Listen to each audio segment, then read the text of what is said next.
Thank you, Linda, so much for that beautiful introduction. I think it's moments like these that you realize that you've done so much in your life and you don't give yourself that much credit. So thank you. What I'm hosting here today is probably my most popular workshop. I'm in the habit of hosting a workshop pretty much every single week because I find that it takes a lot of my followers who are in 2D. You'll see if you look at my LinkedIn, I've got about 17,741 followers, or maybe it's more than that. I don't know. But when I host a workshop, they come off of that page and they become a more of a 5D experience for me, which is what I absolutely love in hosting this. And I don't care if there's only 3 people in the room or 5,800 people in the room. I love doing this kind of teaching. So, just a little bit of background. As Linda shared, I've spent 27 years covering the markets from the floor of the stock exchange. Why do you care?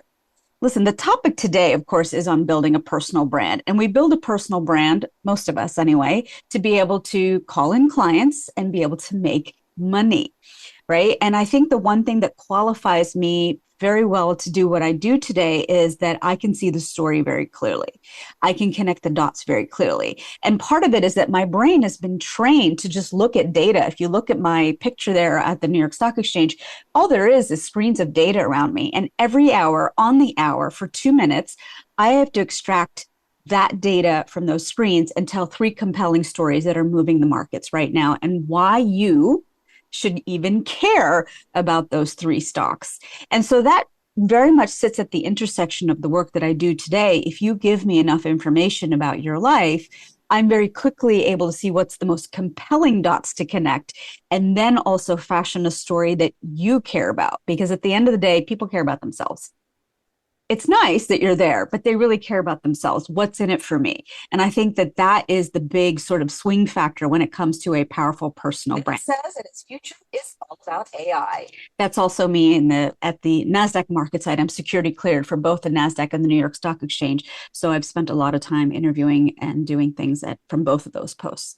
Today, of course, my work has shifted tremendously. The natural glide path out of being a news anchor is that I take women not only through their thought leadership, but also to big stages. TED is one of them. But the reason I really love that methodology is this. I think that all of the things that make for a good TED Talk, a new idea, a relevant idea, a universal idea, such that even if you are a cybersecurity expert, a janitor, a nurse, an actress should be able to activate around the information that you shared immediately. And so much of what the TED methodology teaches funnels up to that. So even if you never do a TED Talk, but you kind of learn from me what makes for a powerful talk versus not, that's always something that I feel like is transformative for anybody who goes on and works with me. Yesterday I spoke to a woman who is a change management consultant. And when I looked at all of her assets, she was so inside baseball that anytime she got to speak, she was relegated to the breakout room. And I said, why do you think that you're not on a keynote stage? Like, why don't you think you're opening that conference instead of being shuttled into the breakout session? She's like, I don't know. I even hired a speaking agency. And I was like, and I'll tell you what it is. You are so inside baseball that you're not giving me like the high level 10,000-foot view that I could understand, even if I didn't know the nuances of your industry, right? What is like that I like to call it the hamburger and French fries, the love story that pulls me in. And then at the end, you kind of give me the real thing that you're talking about. We'll get into more of this, but I don't want to get down into the weeds. I did take a moment to message all of you individually because I like to tailor these sessions very much to you because you're going to have different concerns and different things that are keeping you up at night about your personal brand versus people at Stanford or people at INSEAD, which is a big French business school. So these are some of the questions that you put forward. Banya Barua says if there's a proven method that works for personal branding. And Brenda Siri said, well, what is too much posting on social media? I have a friend who posts daily on LinkedIn. And it feels like too much. And I can't wait to answer some of these questions. But some of the other fundamental questions that I got is like, I don't know how to make LinkedIn or posting on LinkedIn a very productive part of my business, or what in fact are the best practices around your profile in order to be able to build both a personal brand as well as a work brand.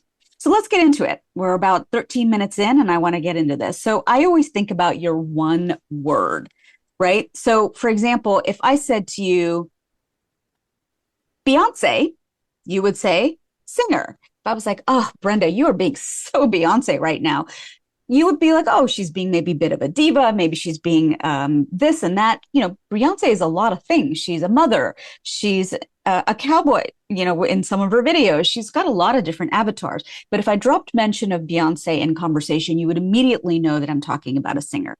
Same thing with Tom Brady. It was like, oh, you're being so Tom Brady. You know that I'm talking about an athlete. I'm not talking about an astrophysicist. I'm not talking about a dietitian, although he is a known vegan and doesn't eat nightshade vegetables. He's also a spokesperson for Hertz, Hertz cars right now. But unilaterally across the board, if I mention Tom Brady, I am talking about a really high performing athlete. Same with Starbucks. If I was like, hey, I'm going to get you some Starbucks. Starbucks sells macadamia nuts. It sells water. It sells juices. It sells those little egg bites that they have in the window. But if I tell you that I'm going to get you Starbucks, I'm pretty much saying, hey, do you want cappuccino, macchiato, or something else? So here's 3 exercises that I'm going to share that allow you to distill in real time what your one word could potentially be. I hope you have a pen and paper nearby because this first exercise is called the core values exercise. You'll notice there are 50 values up on this page. And without judgment, I would love for you to write down the 10 values that jump off that page that sound like they align with you. I'm going to set my clock for 2 minutes, and then I'm going to give you the next prompt. End time. Now, I want you to take that list of 10, and I want you to narrow it down to 5. I'm setting the clock now for 1 minute. The 5 from your list of 10 that most resonate and align with you. And time. So here's the final round on this exercise. Now I want you to pick the top 2 values from that list of 5 that most represent you. Now, I remember the very first time, put it in the chat, by the way. I'd love to see what you came up with. But when I first did this exercise, it was during the pandemic. I had joined a mastermind. It was in Atlanta. Yes, I got on a plane and traveled. And it was the very first time that I'd ever done this exercise. And ideally, those top 2 represent who you are when you strip out work. And this was the first time there was an overlap period between the time that I was on television and I was untethering from television and had my business at the same time. And I realized for the very first time that my top 2 values were adventure and beauty. And my third close one was freedom. And I had no business being tethered to an anchor desk. So I'm just looking at the chat to see what are the 2. So Brenda Hightower says that it's connecting and excellence. Excellence is one of mine as well. Max says that it's curiosity and freedom. Sherry says that, well, she's listed all 5, but I wanted you to list your top 2 that represent you when you strip away work. Becky says that it's creativity and integrity. And Rosemary, hi, Rosemary, says that it's adventure as well as family. Very good. Keep bringing them trust and loyalty. Brenda Siri says achievement and integrity. And Kathy Dirksen says collaboration and vitality. This should be your North Star. I mean, this looks like a seasoned group that probably has been in business a long time. But anytime I'm making a decision about anything, maybe it's even, what am I going to write about today? I think about my top 2 values and how it fashions the retreats I host, where I'm going to dinner, what I'm going to write about, and how I even show up in spaces. Tonight, I'm going to see a play on Broadway, and I'm very much always thinking about the element of adventure and beauty, even as I'm walking into that room. All right, here's your next exercise. Now, this one's a much more involved one, and we only have 1 hour together today. So this is the shortened version of what I typically ask my clients to do. And it's called a personal brand audit. I actually have a little bit more of a very, I don't know what the word is. I'm a New Yorker, but I call it a bullshit audit, usually with my clients. And so the bullshit audit is, who are 6 people that you could think about right now in your world that you could write their names down? This is going to be the next exercise. Now, these are people that are going to be completely honest with you. They're not yes people. They're not going to tell you exactly what you want to hear. And you're going to ask those people these following 6 questions. What do you see when I walk into a room? What's the first impression that I make? What skills could I improve to be a better version of me? What do I already do well now? And what is the one word you think of and associate with me? So take 2 minutes, and I want you to write down a list of 6 people that you could go and ask, maybe even as soon as today, these questions, which take a little bit of courage. Clock starts now. And time. All right, so here's your third exercise, and you've probably heard this term before because it's a very popular and much written about Japanese word called ikigai. Now, ikigai, literally translated, is your reason for being.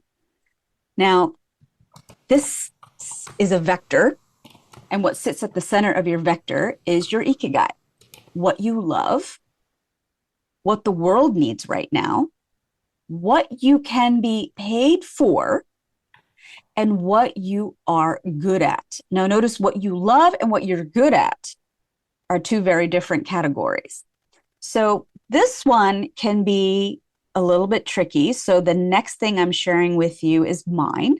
What I love is travel. If you know me a little, I live in another country for anywhere to 15 to 30 days by practice every single quarter. I don't have to show up in front of the camera anymore, so I can do that. I have a business that I can run from anywhere in the world.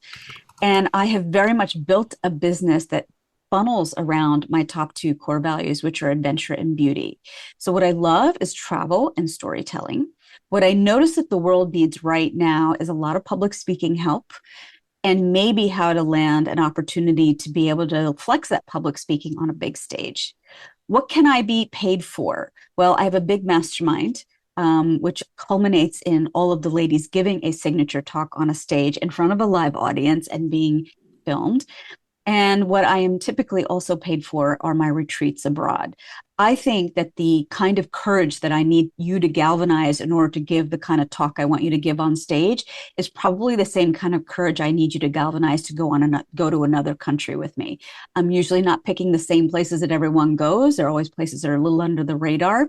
But if you can say yes to that, that gives me a clue on what kind of storytelling I can extract from you. And what I'm good at is hosting retreats and building community. I think that one of the key drivers since day one of my building my business has been these traits.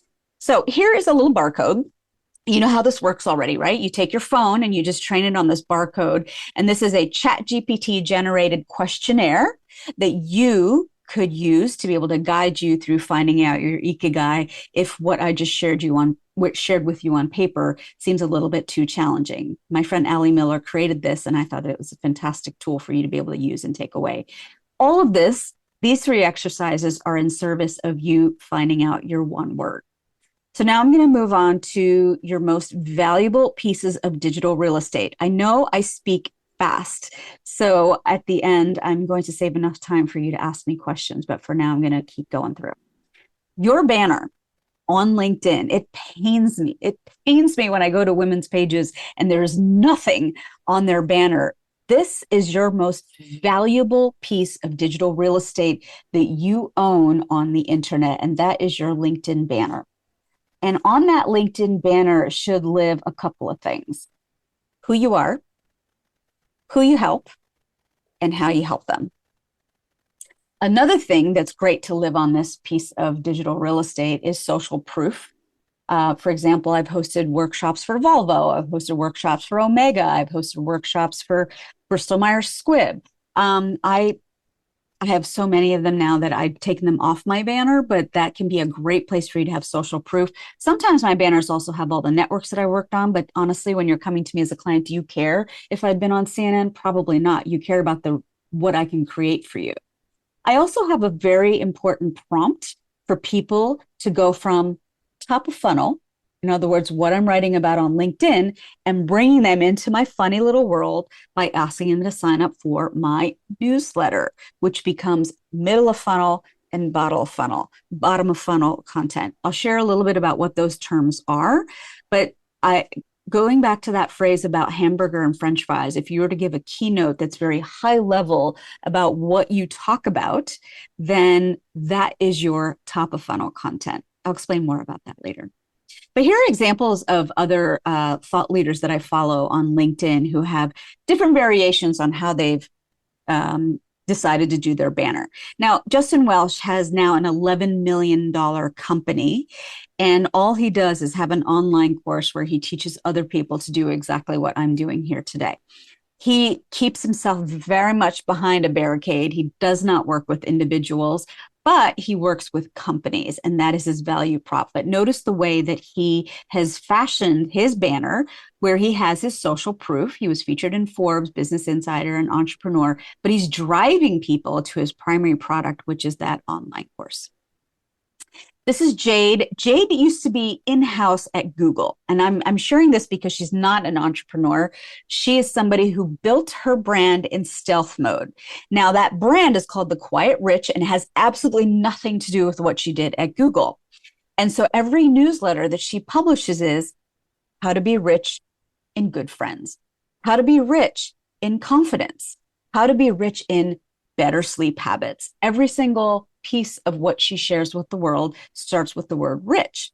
And so she has really decided to build a lifestyle brand. She just recently left Google because this personal brand that she built made her so much money and got so much more traction that she didn't need her full-time job at Google anymore. But she very smartly built this brand while she was at Google and had a full-time paycheck. Now, why is your tagline so important? Notice this tagline here, right? It's important because people are coming to your LinkedIn page when they book a call with you. They've probably looked at your LinkedIn page if they met you at a networking event. This actually doubles as your sales page. And all people want to know is who you are, who you help, and how you help them. And that tagline is pretty much what all should really live in that first line. I look at some people's taglines and it's like War and Peace. It's a veritable, like, it goes for a mile. And here's why that can be damaging to you. When you are looking up somebody who is adjacent to your world, you'll notice that there's a character limit to what shows up on the side. So if you show up on the side as a suggested profile that somebody should connect with, notice that she's a Gen AI advisor, she's an award-winning entrepreneur, and the rest is cut off. So when you decide that you're going to go in there and write your whole life story into your tagline, know that this is the only thing that people are seeing when you show up in the queue on the side. So why wouldn't you want people to know right away who you are, who you help, and how you help them? Now, this is an old slide because now I really just focus on people's signature talks. But at the time when I made this slide deck, one of the main things that I used to do is get people all the way to the TED stage. But I know that the person that I'm helping doesn't have a lot of time. I'm working with women who are 55 to 65. They have probably just left corporate. They're standing up a personal brand and they don't have a lot of time. Their time to market to find clients is like yesterday because they don't have that paycheck depositing anymore. And in this unique way that I do it is that I have a 12-month mastermind, and that is the way that I get them from point A to point B. All right, we are moving along at lightning speed because I'm looking at my time and we are already at 12:31. So the next opportunity on your LinkedIn page is your About section. This is also very formulaic. You should be able to give people a reason right off the bat why they should follow you, how they should follow you, and how to get in touch. Now, this is important, especially if you're in business for yourself, because people have to be friends with you on LinkedIn in order to be able to email you or contact you for your services. So if you have a way, and maybe this is just a generic inbox that it goes to your business, you don't have to respond to all of them, but there should be a way for people to get in touch with you without having to be your friend on LinkedIn. Now, the final piece that I think is the most compelling is going to set you apart from most people on LinkedIn who have a veritable tower of corporate speak that tells me nothing about what they actually do, is a story. And I'm going to give you an example of what I mean by a good story.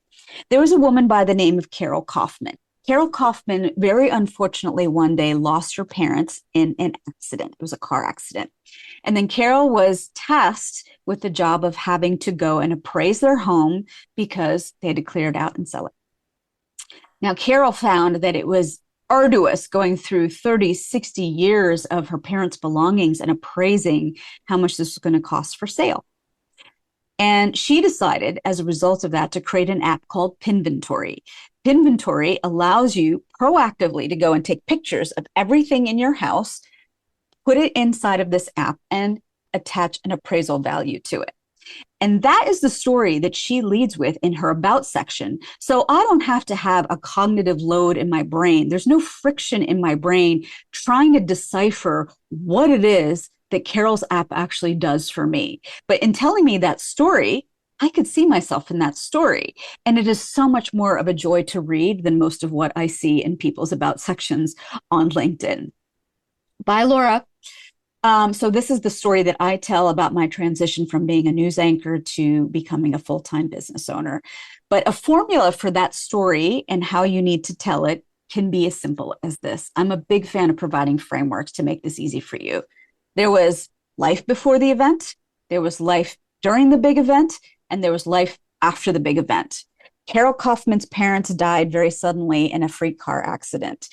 Carol, the event, had to now untangle everything for their estate and appraise the home.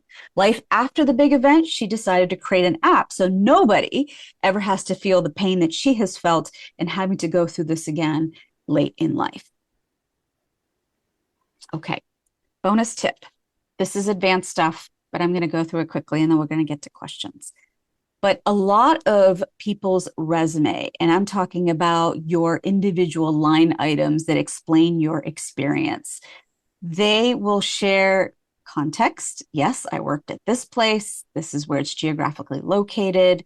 But what people don't do is share the outcomes that they created as a result of working there. So it's very features based as opposed to outcomes based. What does that mean?